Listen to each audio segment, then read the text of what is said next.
root of 1 plus sin theta divided by 1 minus sin theta that is equal to secant theta plus tan theta. இதை prove பண்ணணும். Left hand side எடுத்துக்கலாம். 1 plus sin theta divided by 1 minus sin theta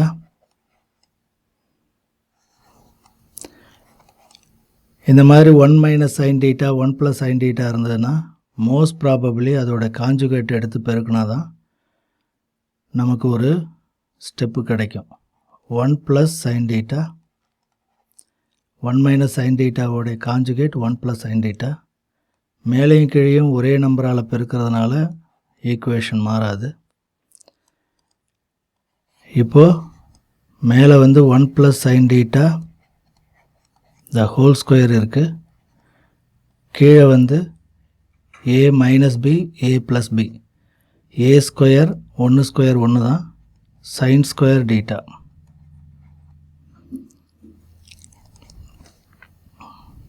root of 1 plus sin theta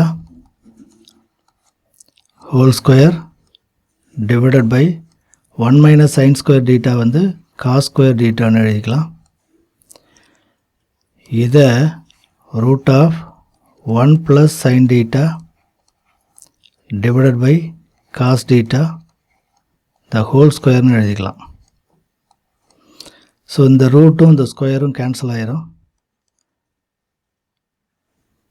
1 divided by cos theta plus sin theta divided by cos theta. 1 divided by cos thetaங்கிறது secant theta plus sin theta divided by cos thetaங்கிறது tan theta. நம்மளுக்கு RHS கிடச்சிருச்சு.